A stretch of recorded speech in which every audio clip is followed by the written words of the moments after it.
Hey, hello. Thank you for coming into episode 53 of the Notcast. It is Wednesday, the 3rd of February, 2021. And it's a strange day for me, the 3rd of February. I had a terrible thing happen to me 21 years ago, right about now, which I'm not going to be talking about in this episode. I think probably the best and nicest way of addressing that is to say that where my life is now and who I am now and the people that I have in my life now and the happiness that I have around that seemed absolutely impossible at this point 21 years ago. And I'm very, very glad and happy that it is 21 years in the past. So I'm not going to be doing an 21st anniversary box set tour or anything like that about it. Instead, what I'm going to do is I'm going to talk about my records instead, because what the world needs is more middle-aged dudes with no hair talking about their favourite albums on YouTube. Today, I did say, I think the last time that I spoke about bands, I didn't experiment with the last episode, by the way.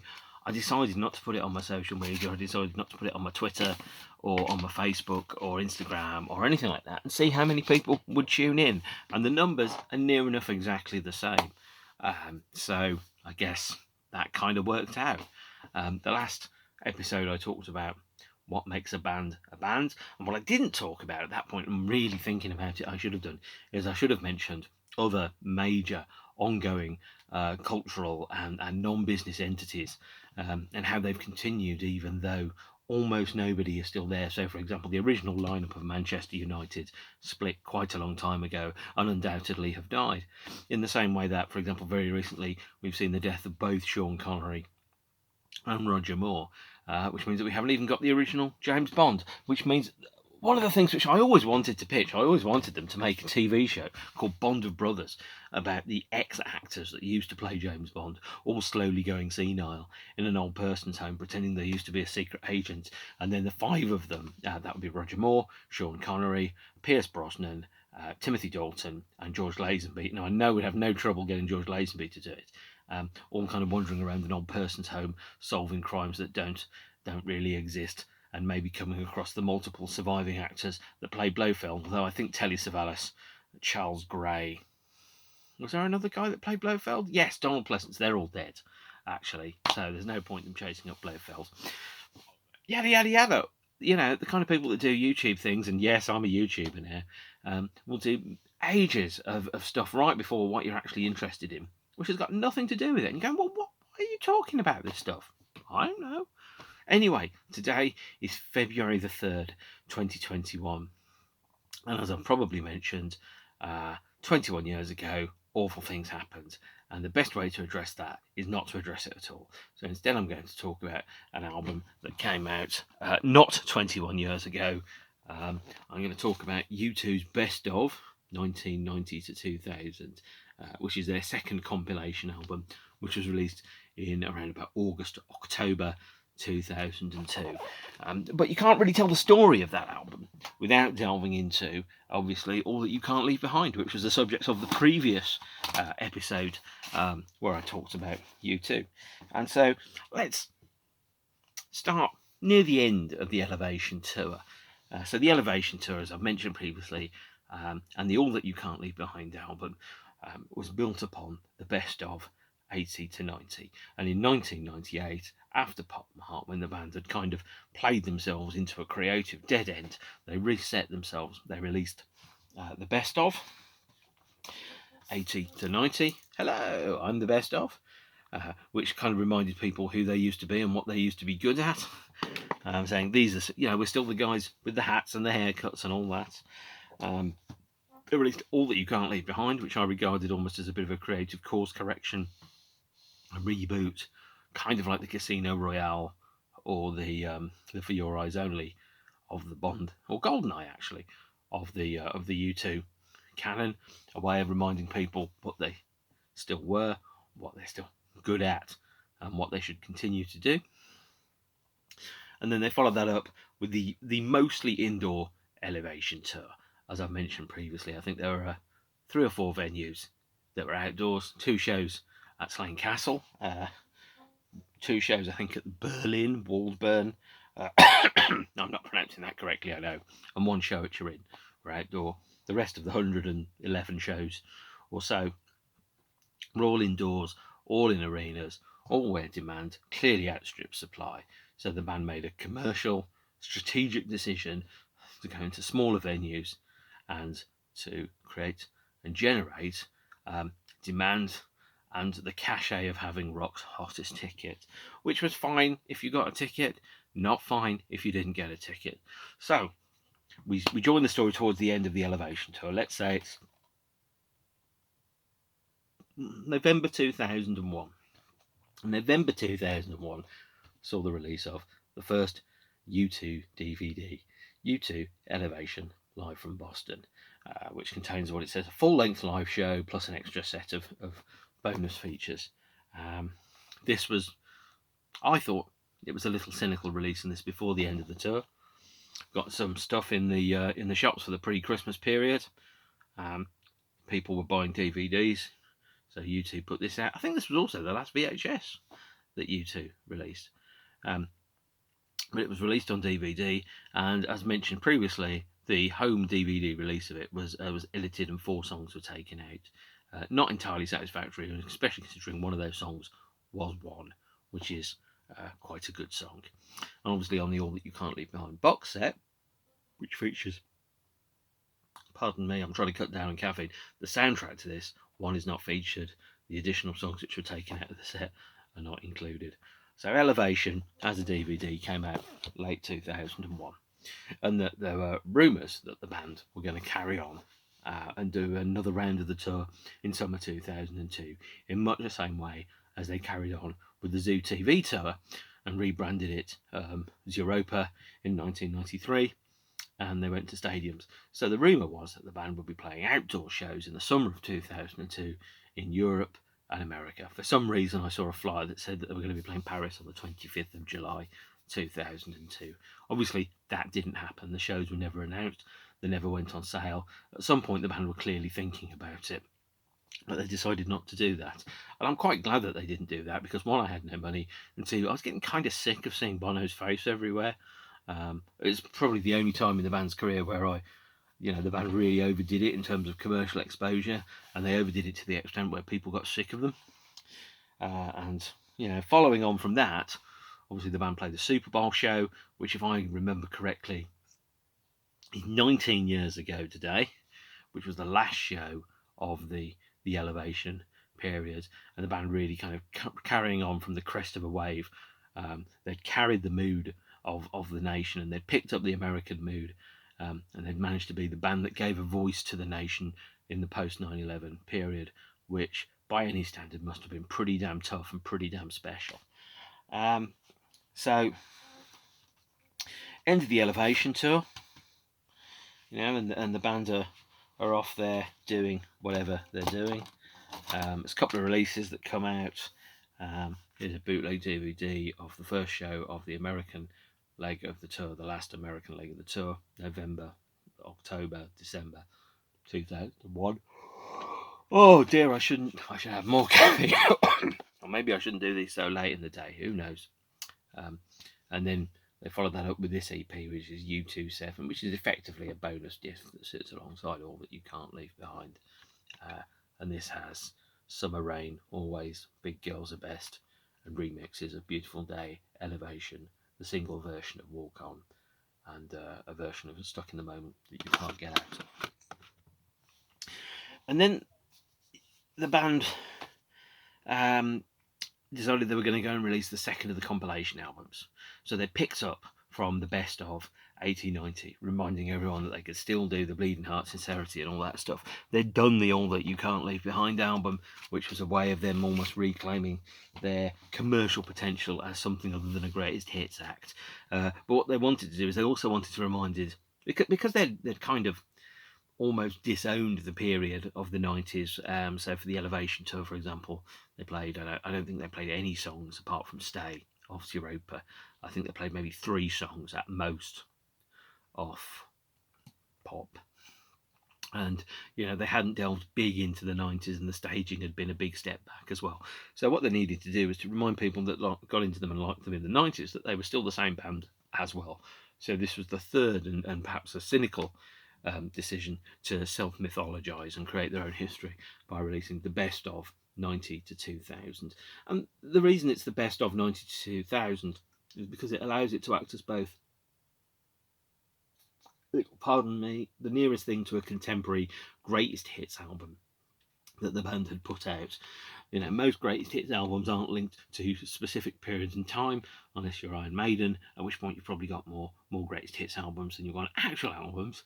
But for U2, this was the first contemporary greatest hits record that they released, the first best of that actually had songs from the most recent studio album on. The best of 80-90 obviously captured the first 10 years. This captured the second 10 years of the band.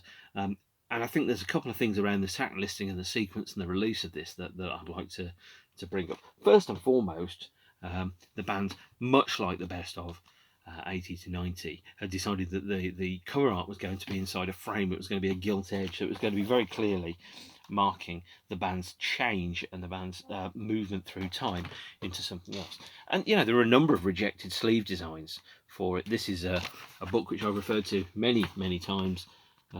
This is the the Steel and Hearts at a Travelling Show, and you can see some of the rejected cover designs that they had there. All of these designs, by the way, apart from possibly this one here, are excellent. I really like this one here, which has the 4 colours in squares, which kind of comes back to this cover art that we had for Acton Baby, the squares design that you had for Europa, and the 4 coloured squares that you had for Pop. I also think this is a great design here, this one, which they didn't use. That one's really good as well. That one, not so good. But, at least any one of these designs was as good as the one which they chose in the end. Although I think maybe, much like the best of 80 to 90, not having the band on the cover was quite a slam in, because it didn't date the band's look to a particular time. And as we'll see from a future best of, possibly having a photograph of the band on doesn't necessarily do them any favours. So this is the back cover photo by Anton Corbijn. This is the 2008 repressing of best of 90 to 2000 on vinyl. I can't pretend that I was cool enough to buy U2 vinyl in the noughties. I was living in a rented flat. It was quite small, and who bought records anyway? So this is an unusual release, like best of 80 to 90 and also U2 18. It's out of chronological sequence, which means that as a listening experience, it's pretty darn weird, actually. I think that all best ofs should be arranged chronologically, so you can track the artist's progression, evolution, and if necessary, the time when they go down the dumper and become a little bit rubbish. It also means that you get, if you like the early stuff, all the great tracks are at the front, and you can switch the CD off or the Spotify playlist when you get to, around about album 8 or something. And generally, most bands, by the time they start to do best ofs, they're starting to go, yeah, we're becoming a nostalgia act. But U2 were actually very, very keen to make sure that they weren't perceived as a nostalgia act. And as per the book U2 by U2, which I think I've quoted in every episode so far when I'm talking about U2, we've got Paul talking about the band and saying the mythological aspects of a great band are something we've always been aware of, as I think the Beatles were and the Rolling Stones are, and U2 are protective of the way people regard them. So deciding what goes on the record and what doesn't, it takes a long time. And Larry said the best of albums give you an opportunity to look back at your work and appreciate it. We had a chance to remix some of the pop tracks, which helped a bit but didn't quite lay the ghost of pop to rest. And so can't really beat around the bush. Have to address the track listing for this album. It calls itself the best of 90 to 2000, but I listened to it today. It's very clearly aimed at reminding people, firstly, if you were a fan of the 90s era, U2, you liked the weird stuff, you liked Acton Baby, Europa, Passengers, Pop. It was a way of going, we're still that band too, guys. I know we've done all the sincere stuff with All That You Can't Leave Behind, but we're still that band. We're still a little bit weird. And the sequencing of that is weird, but not quite weird. So some of the more strange and unusual singles are not included on this. It's got Even Better Than the Real Thing. It's got Mysterious Ways. By the way, the original pressing has a slightly different vocal on Mysterious Ways when the wrong version was picked out. It's got 2 new songs on it. So it's got Electrical Storm, and it's got The Hands That Built America. It's also got Miss Sarajevo from the Passengers album, which becomes a U2 song for this album. It also features Hold Me, Thrill Me, Kiss Me, Kill Me, making its first album appearance. But where it gets really interesting for me is that it's actually there's new, previously unheard U2 recordings on here. So in much the same way that they went back and did The Sweetest Thing for the best of 80 to 90, they've gone back and remixed some of the songs from Zeropa and some of the songs from Pop. So Numb gets a remix, and I think there's some slightly different vocals on that. And I think Gone, Discotheque, and Staring at the Sun get remixes by Mike Hedges. Although I think, to all intents and purposes, those songs have been completely re-recorded. Certainly there's lots of new parts on, or lots of parts that weren't used on the Pop album. And that is the band's way of really saying that they'd like to go back and redo Pop. So if you're a Pop mad kid, you need this album because it's got 3 alternate versions of those songs from Pop. But what's unusual about it is that you would have thought a best of would also address what's not on there, and there's a heck of a lot of stuff that isn't on there. Firstly, the choices that U2 made for the best of 90 to 2000 were very safe. It was the big hits from the period. So The Fly isn't on there. Who's Gonna Ride Your Wild Horses isn't on there. Lemon isn't on there. Last Night on Earth, Please, and If God Will Send His Angels aren't on there. They are all on the DVD released here, but they aren't on the CD. Which means that, like best of, the band are being quite selective. And I think this is really kind of an unusual decision, because Who's Gonna Ride Your Wild Horses was re-recorded in Temple Bar, Dublin in late 1992. That version, that re-recording of the song, is only on this CD single and the 12-inch. It's not on any of the hits albums, and it bloody well should be, frankly. The version Lemon is not on there. Now I understand why Lemon's not on there. It's a bloody weird single. It's not got hit written all over it, but I love it, and I wish the band hadn't disowned it. They haven't played it live since Tokyo in December 1993, and 28 years between live performances is too long. If you guys can bring Dirty Day back, you can bring Lemon back.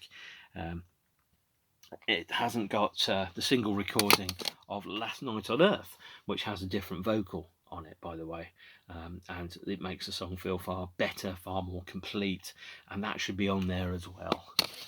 It doesn't have the single recording of Please, which has a different ending, has new string section, and it has some extra parts in it as well.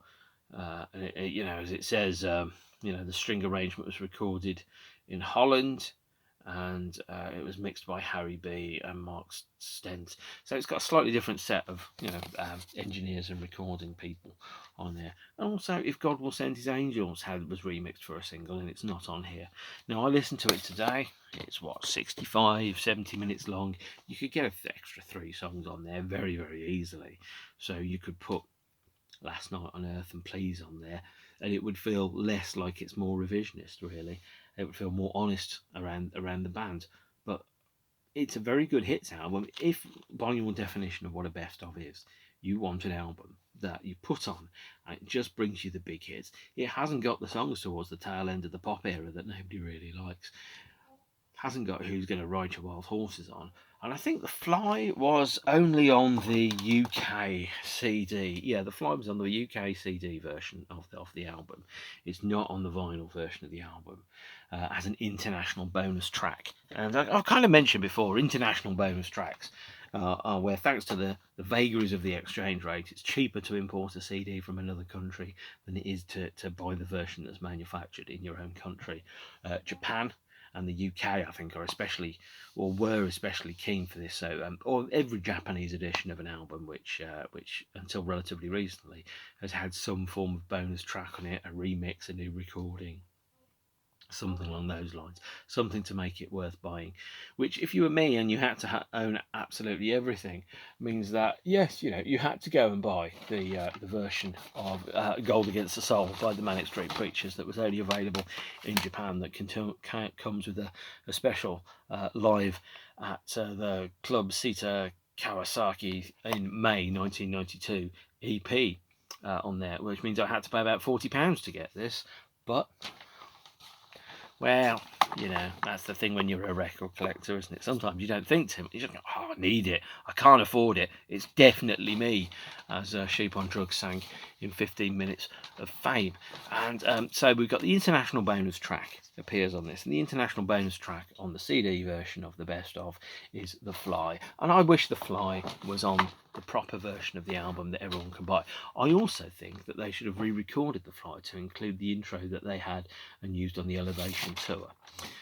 And then that would be a great way of starting an album off with The Fly. So the CD version of it, there was a limited edition. So in the first couple of weeks of release, you could get a double CD version of it, which actually came with a 20-minute DVD as well. But I'll address the DVD in a minute. And this was, a version of the album which, much like Best of 80 to 90, had a ton of B-sides on. I also think the selection of B-sides was not really as good as it could have been. So, for example, Satellite of Love isn't on this. Night and Day isn't on this, I think. Let's check. See, Salome is not on here unless there's a remix version of Salome. Where Did It All Go Wrong is not on here. Painted Black, Fortunate Son, Slow Dancing isn't on here. 2 Shots of Happy, 1 Shot of Sad. I don't think Pop Music's on here. No, Pop Music isn't on here. Always isn't on here, by the way. Big Girls Are Best isn't on here. There's a whole bunch of songs that should have been on here which aren't on here. But instead you get a remix of Dirty Day. You get a remix of Happiness is a Warm Gun, a remix of Salome, the 12-inch remix of Even Better Than the Real Thing, the absolutely awful Give Me Some Dignity mix of Numb, and remixes of Mysterious Ways, If God Will Send His Angels, Lemon and Discotheque, which means actually, Lemon and If God Will Send His Angels are on here, but only in enormously remixed forms. Which means you've got let's just quickly go through the B-sides that aren't on this, which even though the band said, oh, we weren't doing so many B-sides, they were. Big Girls Are Best isn't on there. Always isn't on there. 2 Shots of Happy, 1 Shot of Sad isn't on there. Slow Dancing isn't on there. Pop Music isn't on there. Holy Joe isn't on there. That's 6 tracks. What else isn't on there? Yeah. Fortunate Son, Paint It Black, Where Did It All Go Wrong, the original version of Salome, Night and Day, Satellite of Love. So 12 new, unavailable, but at that point quite deleted, rare recordings and songs, including cover versions, were not on this in the favour of a bunch of crappy dance remixes. There's a time and a place for dance remixes, and on your B-sides disc is probably not where to do it. And bearing in mind that Pop hasn't been reissued, by the way, it means that actually the only release of songs like Pop Music, Happiness is a Warm Gun, Don't Take Your Guns to Town, which was recorded in the 90s, is only on the original singles. It's not on the B-sides disc. So there was also a DVD edition of the best of that was released. Now this is a really definitive how to do a DVD. It's got director's commentaries, it's got mini documentaries, it's got the bonus tracks, so it's got the DVDs for all of the singles. It hasn't got Night and Day on it, but it's got a whole bunch of extra tracks on. And it was also sold, or more correctly, it was sold, the initial version of it was sold in this pack. So the kind of like a card case with 2 DVD slots in, but it only had 1 DVD in there, because the other DVD is this one. It's the History Mix DVD that was shrink wrapped in a card sleeve to the cover of the best of on CD, and that had an extra 4 songs on there. So really, please insert U2 History Mix DVD in this space, available with the limited edition of the best of. So the band were not afraid of making a fair chunk of money. Although if you're going to put a second DVD in there, and if you're going to shrink wrap a DVD to the front of your album, you probably should make it longer than 20 minutes long. But then I've always been the kind of person that looks at this and then go, I'm not buying a best of, I'm buying the stuff that I didn't previously own. That's what interests me in this. Now, the album was backed up with a couple of other things. There was a single, Electrical Storm. It's available in 2 mixes. Both the William Orbit mix and the standard band mix were released on the double CD version. The best of, the single disc version, has the William Orbit mix on, and really the only thing that's different between the two is the intro. This version also has 3 songs, 2 songs actually, no, 3 songs recorded at Boston. One of which, I think, Where the Streets Have No Name, I think was on a previous CD single. So it was Bad 40 and Where the Streets Have No Name, live from Boston. Definitive, amazing version of the song, by the way. But really, there was no need to put that out. You could have chosen other live tracks as opposed to include one which had previously been on another single. The other CD of Electrical Storm, where it gets a little bit more interesting, has 2 remixes of New York, one of my least favourite U2 songs, by Jimmy Corti of the KLF. He had the nice mix and the nasty mix, and they chose to use none of those on there. And as I kind of mentioned previously, the B-side CD did feature the remixes of Dirty Day, or a remix of Dirty Day that's on the Please single. I think it's the Junk Day mix. But that's the only really recognition on the audio CD that exists. So the selection of bonus tracks on the second CD on the best of was far from great.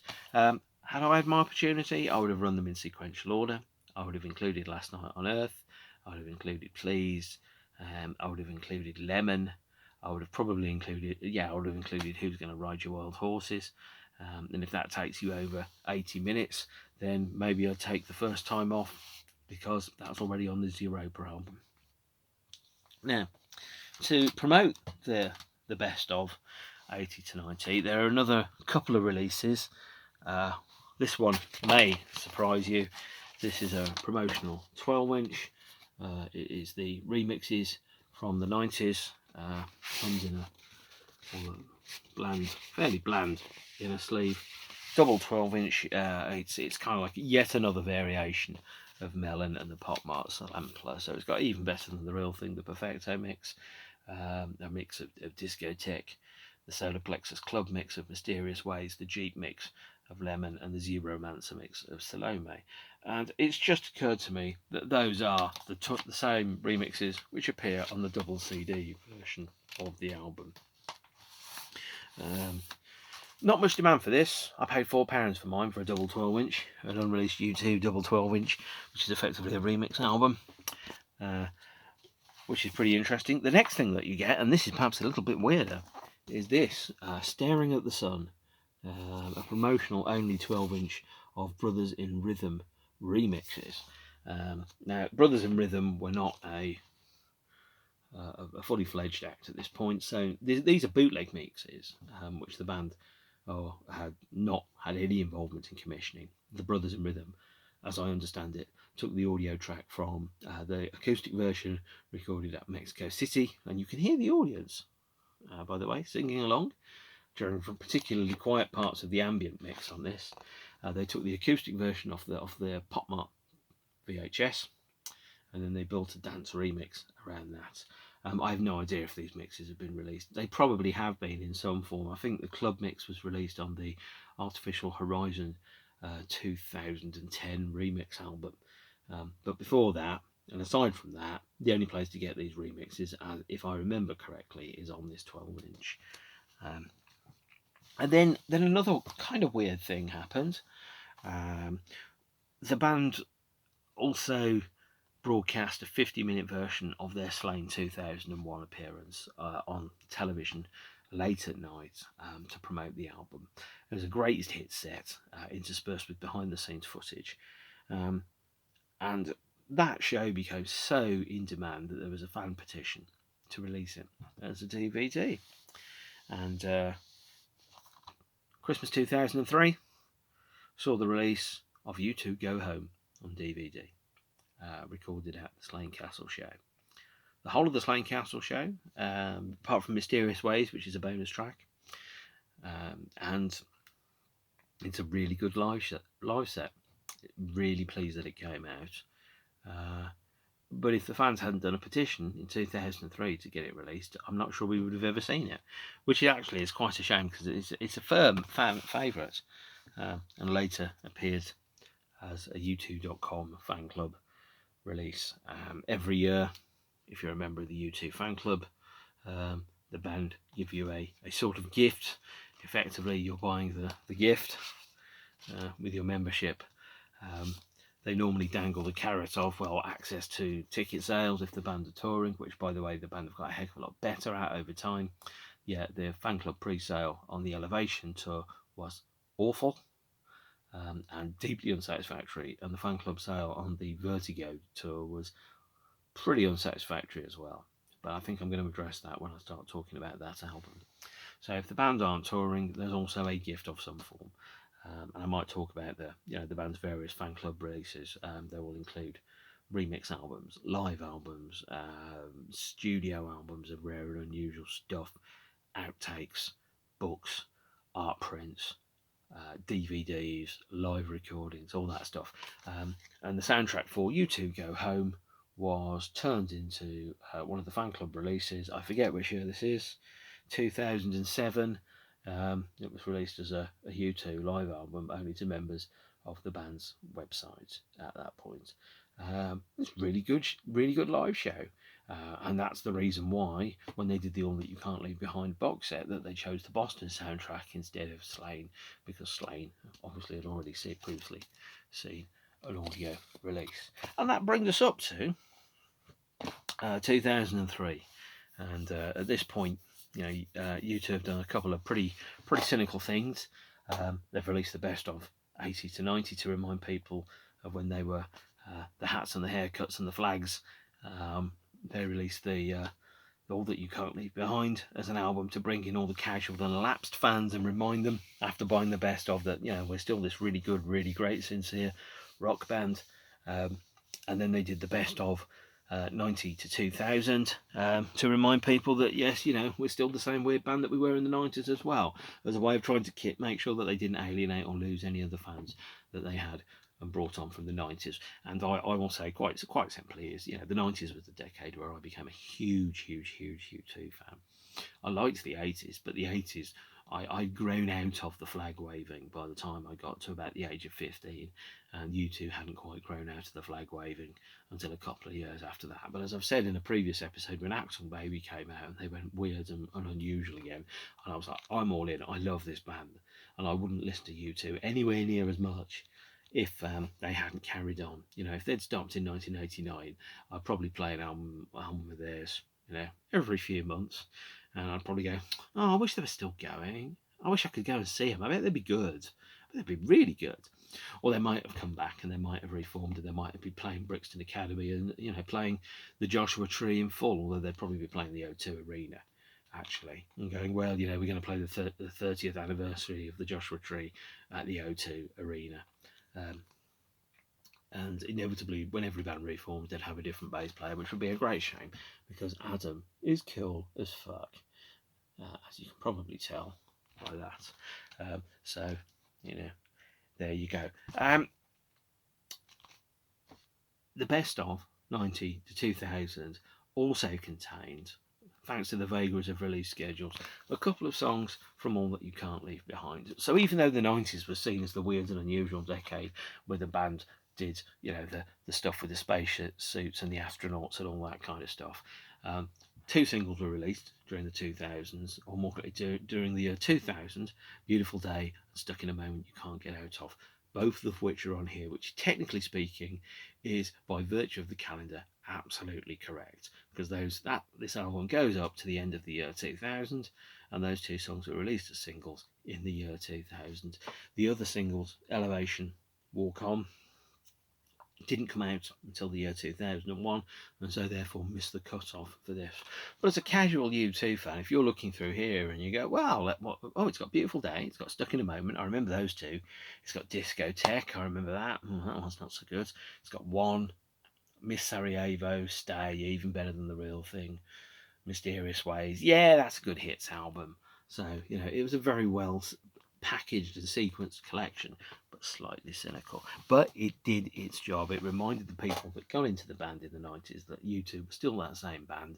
They just, changed a little. It did the same thing for the 90s that the best of 80 to 90 did for the 80s. It reminded fans that the band still existed and they were still the same people.